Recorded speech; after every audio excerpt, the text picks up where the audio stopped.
కొరింథీయులకు రాసిన పత్రిక మొదటి అధ్యాయము.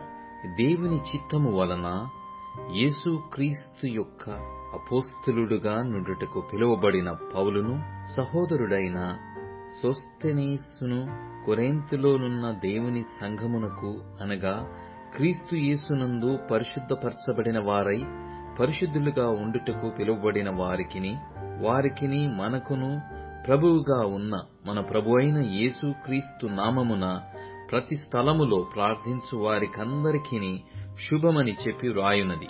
మన తండ్రి అయిన దేవుని నుండియు ప్రభువైన యేసుక్రీస్తు నుండియు కృపా సమాధానములు మీకు కలుగునుగాక. క్రీస్తు యేసునందు మీకు అనుగ్రహింపబడిన దేవుని కృపను చూచి మీ విషయమై నా దేవునికి ఎల్లప్పుడూ కృతజ్ఞతాస్తుతులు చెల్లించుచున్నాను. క్రీస్తును గూర్చిన సాక్ష్యము మీలో స్థిరపరచబడినందున ఆయన యందు మీరు ప్రతి విషయములోనూ అనగా సమస్త ఉపదేశములోనూ సమస్త జ్ఞానములోనూ ఐశ్వర్యవంతులైతిరి గనుక ఏ కృపావరమునందును లోపము లేక మీరు మన ప్రభువైన యేసుక్రీస్తు ప్రత్యక్షత కొరకు ఎదురు చూచుచున్నారు. మన ప్రభువైన యేసుక్రీస్తు దినమందు మీరు నిరపరాధులయ్యుండునట్లు అంతము వరకు ఆయన మిమ్మును స్థిరపరచును. మన ప్రభువైన యేసుక్రీస్తు అను తన కుమారుని సహవాసమునకు మిమ్మును పిలిచిన దేవుడు నమ్మతగినవాడు. సహోదరులారా, మీరందరూ ఏకభావముతో మాటలాడవలెననియు మీలో కక్షలు లేక ఏక మనస్సుతోనూ ఏక తాత్పర్యముతోనూ మీరు సన్నద్ధులై ఉండవలెననియు మన ప్రభువైన యేసుక్రీస్తు పేరట మిమ్మును వేడుకొనుచున్నాను. నా సహోదరులారా, మీలో కలహములు కలవని మిమ్మును గూర్చి క్లోయే ఇంటివారి వలన నాకు తెలియవచ్చెను. మీలో ఒకడు నేను పౌలు వాడను, ఒకడు నేను అపోల్లో వాడను, మరి ఒకడు నేను కేఫా వాడను, ఇంకొకడు నేను క్రీస్తు వాడనని చెప్పుకొనుచున్నారని నా తాత్పర్యము. క్రీస్తు విభజింపబడి ఉన్నాడా? పౌలు మీ కొరకు సిలువ వేయబడిన పౌలు నామమున మీరు బాప్తిస్మము పొందితిరా? నా నామమున మీరు బాప్తిస్మము పొందితిరని ఎవరైనను చెప్పకుండునట్లు క్రిస్పునకును గాయియునకును తప్ప మరి ఎవరికిని నేను బాప్తిస్మమియ్యలేదు. అందుకై దేవునికి కృతజ్ఞతాస్తుతులు చెల్లించుచున్నాను. స్టెఫను ఇంటివారికిని బాప్తిస్మమిచ్చి తిని, వీరికి తప్ప మరి ఎవరికైనాను బాప్తిస్మమిచ్చి తినేమో నేనెరుగను. బాప్తిస్మమిచ్చుటకు క్రీస్తు నన్ను పంపలేదు గాని క్రీస్తు యొక్క సిలువ వ్యర్థము కాకుండునట్లు వాక్చాతుర్యము లేకుండా సువార్త ప్రకటించుటకే ఆయన నన్ను పంపెను.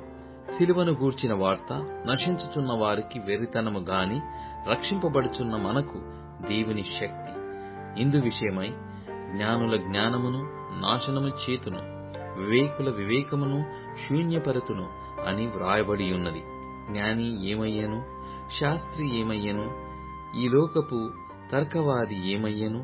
ఈ లోక జ్ఞానమును దేవుడు వెర్రితనముగా చేసియున్నాడు గదా.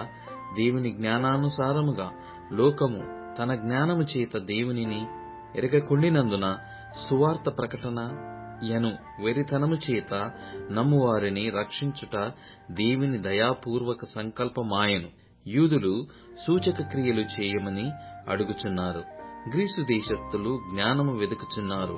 అయితే మేము సిలువ వేయబడిన క్రీస్తును ప్రకటించుచున్నాము.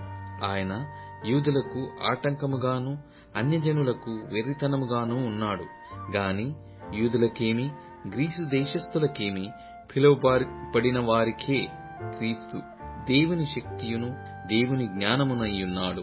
దేవుని వెర్రితనము మనుష్య జ్ఞానము కంటే జ్ఞానము గలది, దేవుని బలహీనత మనుషుల బలము కంటే బలమైనది. సహోదరులారా, మిమ్మును పిలిచిన పిలుపును చూడుడి. మీలో లోకరీతిని జ్ఞానులైనను ఘనులైనను గొప్ప వంశము వారైనను అనేకులు పిలువబడలేదు గాని ఏ శరీరియు దేవుని ఎదట అతిశయపడకుండునట్లు జ్ఞానులను సిగ్గుపరచుటకు లోకములో నుండి వెర్రివారిని దేవుడు ఏర్పరచుకొనియున్నాడు. బలవంతులైన వారిని సిగ్గుపరచుటకు లోకములో బలహీనులైన వారిని దేవుడు ఏర్పరచుకొనియున్నాడు. ఎన్నికైన వారిని వ్యర్థము చేయుటకు లోకములో నీచులైన వారిని, తృణీకరింపబడిన వారిని, ఎన్నిక లేని వారిని దేవుడు ఏర్పరచుకుని ఉన్నాడు. అయితే ఆయన మూలముగా మీరు క్రీస్తు యేసునందున్నారు. అతిశయించువాడు ప్రభువునందే అతిశయింపవలెను అని వ్రాయబడినది నెరవేరునట్లు దేవుని మూలముగా ఆయన మనకు జ్ఞానమును, నీతియు, పరిశుద్ధతయు, విమోచనమును ఆయను.